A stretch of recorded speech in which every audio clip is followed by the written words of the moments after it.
Hello दोस्तों, स्वागत है आप सभी का टू द पॉइंट में। आज हम लोग इंटरेस्टिंग टॉपिक के बारे में बात करेंगे। आज हम लोग बात करेंगे इंटरनेशनल कोर्ट ऑफ जस्टिस के बारे में, जिसे हम वर्ल्ड कोर्ट भी कहते हैं। तो इंटरनेशनल कोर्ट ऑफ जस्टिस जो है वो यूनाइटेड नेशन का एक प्रिंसिपल ऑर्गन है। हमने पिछले भी वीडियोस बनाए हैं यूनाइटेड नेशन ऑर्गेनाइजेशन और इससे रिलेटेड जो 6 प्रिंसिपल ऑर्गन्स हैं उनके बारे में। तो ये 6th प्रिंसिपल ऑर्गन है, one of the most important principal organs है यूनाइटेड नेशन का। तो इस वीडियो में हम बात करेंगे कि आखिरकार इसका एस्टैब्लिशमेंट कैसे हुआ, ये कौन से एक्टिविटीज़ जो यूनाइटेड नेशंस के बिहाफ पर डील करता है, इसकी सीट कहाँ पर है और इसका प्रेजेंट स्टेटस क्या है, उन सभी चीज़ों के बारे में बात करेंगे। तो चलिए शुरू करते हैं।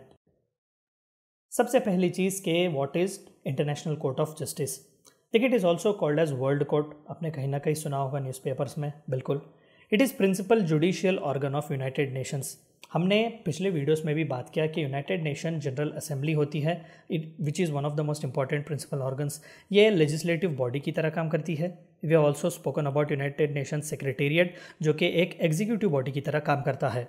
तो इंटरनेशनल कोर्ट ऑफ जस्टिस जो है वो यूनाइटेड नेशन का जुडिशियल बॉडी की तरह काम करता है। तो देखिए, 3 इंपॉर्टेंट जो स्टेट के एक ऑर्गन्स होते हैं, जिसे लेजिस्लेटर, एग्जीक्यूटिव और जुडिशरी कहते हैं। तो यूनाइटेड नेशन भी कुछ इसी तरीके के मॉडर्न कंट्री के एक कॉन्सेप्ट पर बनाया गया है, जहाँ पर लेजिस्लेचर होता है, लॉज पास किए जाते हैं, यूनाइटेड नेशन जनरल असेंबली।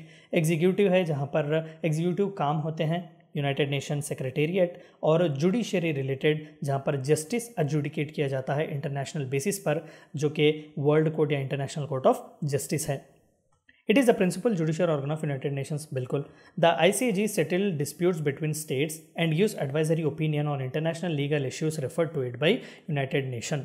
तो जिस तरीके से हम सुप्रीम कोर्ट की बात करते हैं या हाई कोर्ट की बात करते हैं कि कोई भी इंडिविजुअल वहाँ पर जा सकता है, अपने फंडामेंटल राइट्स को लेकर अपील दाखिल कर सकता है, तो उसी तरीके से इंटरनेशनल कोर्ट ऑफ जस्टिस में जो है वो कंट्रीज़ जाते हैं, इंडिविजुअल कंट्रीज़ को जो है वहाँ पर रिप्रेजेंटेशन मिलता है। अगर 2 कंट्रीज़ में रिलेटेड कोई अनबन हो गई या फिर किसी लीगल एस्पेक्ट को मालूम करना हो, तो वो जाते हैं इंटरनेशनल कोर्ट ऑफ जस्टिस के पास। Through its opinions and rulings it serves as a source of international law. बिल्कुल, एक जुडिशियल बॉडी है, तो इसके ओपिनियंस जितने भी है वो एक इंटरनेशनल लॉ की तरह देखे जाएंगे। The International Court of Justice is a successor of Permanent Court of International Justice, which was established by League of Nations in 1920। हमने देखा कि 1920 में, यानी कि post world war 1, league of Nations बनाया गया। तो लीग ऑफ नेशंस जब बनाया गया तो तभी जो है जुडिशियल विंग बनाई गई, जिसे permanent court of international justice कहा गया, PCIJ।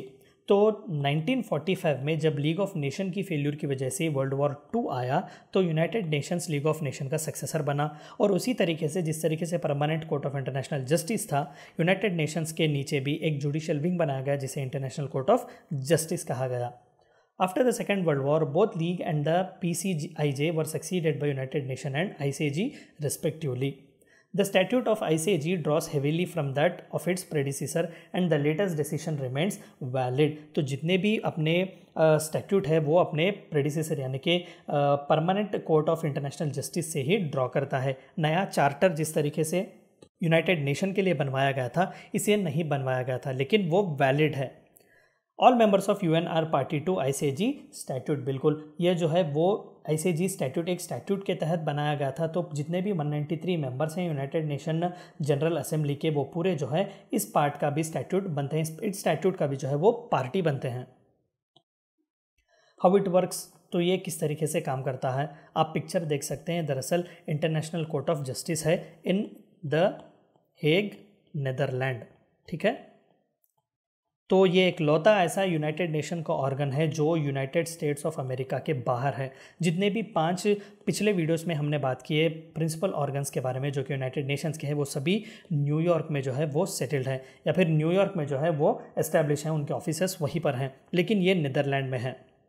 The ICJ comprises a panel of 15 judges elected by General Assembly and Security Council for 9 years term। तो देखिए, यहाँ पर भी डेमोक्रेसी है कि यूनाइटेड नेशन जनरल असेंबली और यूनाइटेड नेशन सिक्योरिटी काउंसिल जो है इसके जजेस को जो है वो सेलेक्ट करता है। 15 जजेस होते हैं जो 9 साल के लिए या फिर 9 साल का टर्म पूरा करते हैं।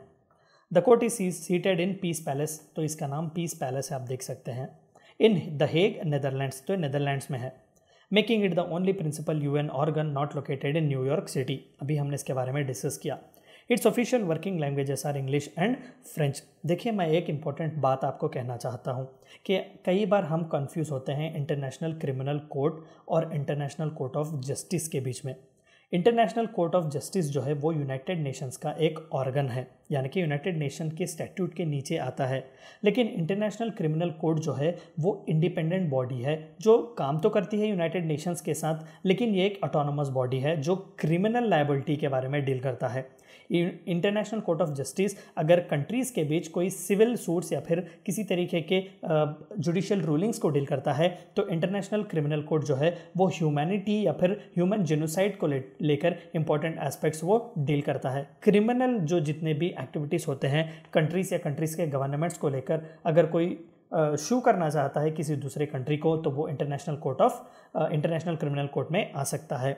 हालांकि बोथ इंटरनेशनल क्रिमिनल कोर्ट और international court of justice are in the Hague Netherland, लेकिन इंटरनेशनल क्रिमिनल कोर्ट जो है वो रोम स्टैट्यूट पर बनाया गया था। ठीक है, यानी कि रोम ट्रीटी जो है उसका बेसिस है इंटरनेशनल क्रिमिनल कोर्ट का, जो कि 1956 या फिर उस टाइम पीरियड में बनाया गया था। तो इंटरनेशनल कोर्ट ऑफ जस्टिस अलग है जिसे वर्ल्ड कोर्ट कहते हैं, और इंटरनेशनल क्रिमिनल कोर्ट जो है वो दूसरी बॉडी है जो कि क्रिमिनल डीलिंग्स या फिर क्रिमिनल इश्यूज से डील करता है। तो ये थी चंद बातें आपको जाननी थी United Nations international court of justice के बारे में। आई होप कि आपको वीडियो पसंद आया होगा। Please like, share, subscribe and comment. मिलते हैं अगले वीडियो में एक नए टॉपिक के साथ। Until then stay healthy, stay safe. Thank you for watching my video.